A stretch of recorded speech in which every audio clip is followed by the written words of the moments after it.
Hello, everyone. Hello, hello. I have some news. So, the news is you may notice the title has shifted slightly. The one thing about working with doctors is sometimes things happen at the last minute and people can't be there. Dr. Samm sends her best. She was really looking forward to being here with us tonight. We were able to reschedule, so she'll actually be with me Friday. So, I'll be on at a special time at 11:15 a.m. Eastern. If that doesn't work in your schedule, it's all good. You can watch it on the replay. But tonight, since it's still Women's History Month, I'm going to just talk a little bit with you about why I'm passionate about women's mental health. Because you know what? It's Women's History Month. And since it's Women's History Month, we're going to talk about all things women for the rest of the month. So thank you so much for joining. I super duper appreciate it. Let's do a little housekeeping. First thing is if you know someone that needs us, tag them. If you know someone that needs to share it. And the last is if you are watching it later, don't even worry about it. Just put hashtag replay in the comments. Let me know you were here. So we're going to go ahead and get to this and make it happen. So I am your host, Dr. Erica, Harvard-trained double board certified psychiatrist and integrative lifestyle coach. I'm extremely passionate about helping people be better so they could do better and ultimately live better.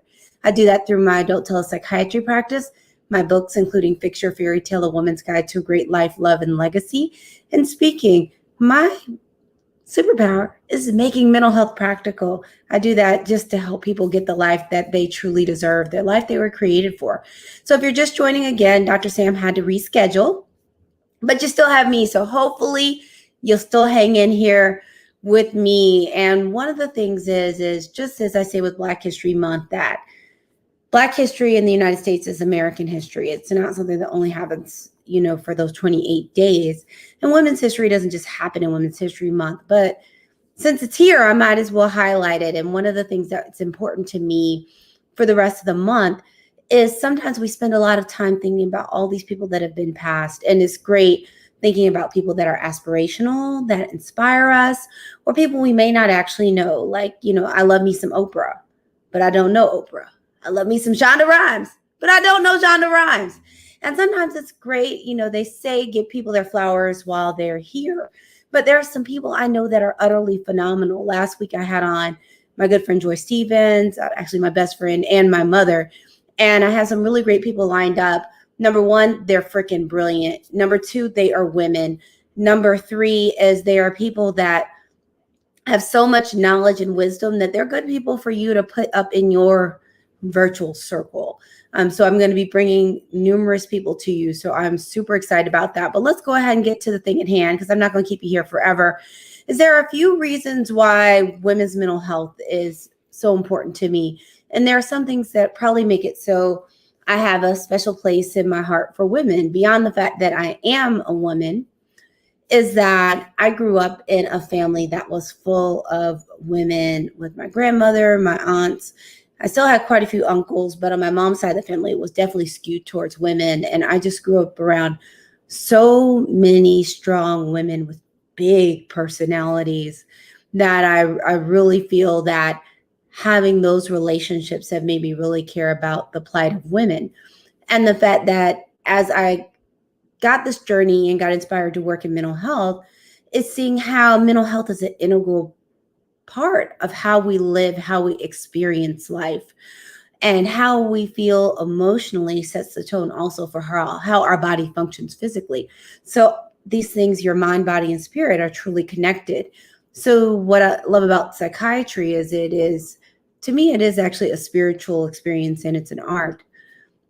It's an opportunity for me to really really touch people's lives, and to be able to touch people's lives like that means a lot. And women have a lot to work through, especially because the society hasn't always been set up, and it's still not really set up for women to actually win, so that there are a significant amount of traumas and stress that women experience that put them at risk to have mental health challenges. And one thing I do want to say quickly is when I look at working with mental health and looking at mental health, everyone deserves great mental health. I want to go on record saying that.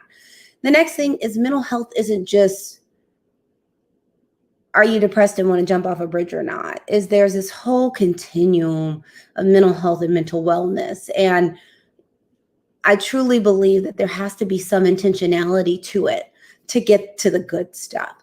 There are those handful of people that it just seems like everything falls down roses, but that's just not most people's lives, is that there has to be something intentional. In some ways, we take care of ourselves. And for me, the passion to do this work, it also shows up in why I wrote my book, Fix Your Fairy Tale, A Woman's Guide to a Great Life, Love, and Legacy. It's just seeing all these ways women were set up by society to fail, just gaslit over how life is supposed to be, that you're going to have either this idea that Prince Charming is going to magically come around and then you're going to have this super great life and it's just going to happen for everyone. And I feel like there is, from a spiritual standpoint, that there's abundance and the spiritual want for all of us to have a great life, but it doesn't just happen magically like that. And some people, it takes work to get to that life, and being set up with all these expectations that it's hard to do. And even if you do end up having the children and all those things, having all the things, that the expectation that women balance all of it. And the common narrative I hear all the time from my patients and my clients is that somewhere in there they got lost, because everything is about doing everything to support their job or their coworkers or their boss or the company's dream. Then it's taking care of and supporting their family. And it never somehow gets back around to supporting, caring, and acknowledging themselves. And I really think that that probably is one of the core things that makes me so passionate about women's mental health, is this importance of each singular woman being able to have their own independent, well put together identity. Because otherwise it's almost like have you ever watched a movie and it seems like the character development was trash, and you don't really understand why the characters do what they do, what their motivation is, or who they are. And that happens for a lot of women, is that since they don't get a chance to get in touch with themselves, nurture themselves, ask themselves those questions, go into themselves sometimes, because there's so many other expectations that a lot of people, they just look up and they're like, they're just not even sure who they are or what they want, what their passions are, what their purpose is, because their purpose has become taking care of the world and taking care of everyone else. And that causes a significant amount of stress, beyond the fact that there is so much trauma that women have. That on average, 1 in 5 women have been sexually assaulted. That doesn't include other kinds of trauma, because there's plenty of other trauma that's other than sexual assault. There's a lot out there, and there's just so much that can happen. And, I really literally don't know a single woman that I know that has never been sexually harassed. There's just so much out there. And I just want people to be able to have what they need to get what they deserve out of this life. I want to help people put themselves back in their life. So I want to put the you back in your life. And that's one of the reasons I'm really passionate. As I said before, I went to Spelman.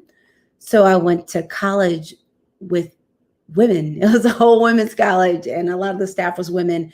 And just seeing so many women that were nurturing and successful and knowledgeable and breaking molds, I think set a trend of allowing me to be able to dream big.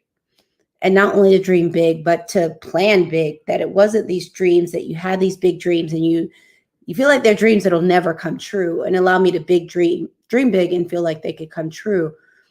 And one of the reasons I'm passionate about women's mental health is wanting to empower other women to dream big and believe it can really happen. Because I think we deserve it. I think women deserve it. And it's one of the reasons I did my book. Is it's a self-help book that helps get you to a place where you feel comfortable with who you are. You're able to build confidence. You're able to identify what your purpose and your passions are, to figure out where you really want to go and make a plan to get there. And then by the time it's all over, then you're able to attract the kinds of relationships and opportunities that you're looking for because of the space that you're actually in. And that's what I also do with my medical practice. So I just wanted to do a little quality time today so you know a little bit about me, about why I am so passionate about women's mental health, especially since it's Women's History Month. And to also let you know that Dr. Samm is really looking forward to doing some quality time. I'm really looking forward to doing it with her again. As I said, we'll be together on Friday at 11:15 a.m. So it'll be a special time. So you'll see everything kind of shift up again. And then tomorrow, I'm so excited. I have Dr. Lakeisha McMillan with me tomorrow. I can't talk for some reason today. And we're going to be talking about unlocking secrets of perimenopause and menopause. You might be like, Dr. Erica, while we're talking about that. Well, we're talking about all things women for the rest of the month. The other thing about it is, I don't know about y'all, but I just remember growing up hearing about the change. But people didn't really talk about what happened during the change. And what a lot of us are hearing is that, and even when I talk to my clients, is people are just don't know what to expect. So then they're caught off guard. And then there are ways actually that these hormonal changes can actually affect your mental health. And Dr. Lakeisha is just phenomenal breaking all this stuff down. So she's one of my super friends. I had to bring her to you. And then the last day of the week I will be on is Wednesday. So Tuesday and Wednesday night, I'll be on at 7 Eastern. Then I will be on Friday at 11:15 Eastern with Dr. Samm. And then we'll get back to regular the next week, Monday at 6, Tuesday at 7, Wednesday at 7. So I just had that for you. Thank you so much for coming in and hanging out with me for a little bit. Feel free to leave any comments. Let me know how you're doing, or if there's anything that you're interested in seeing or hearing about. I'll see if I can make it happen for you. Let's see what we have to end with. So the next thing is, if you need some quality telepsychiatry, I'm still seeing people in quite a few different states, including Georgia, Missouri, Pennsylvania, Massachusetts, California, Arizona. Go ahead and just go right down here to askdrgoodwin.com, askdrgoodwin.com, and you can check out what I got. I'm looking forward, and thanks for coming in. Dr. L, thank you so much, because we had a little bit of a remix today. We had all of the remix. And so thank you all so much for coming. I want to just encourage everyone to please give yourself lots of love and grace, and make sure that you actively communicate to get your love bucket filled, because we all need our love buckets filled, especially right now. And those connections are very important. So you have your usual homework. Make sure you call at least one person and tell them that you love them. I'd like to say thanks again for coming, and have a great night. I look forward to seeing you tomorrow at 7. Bye-bye.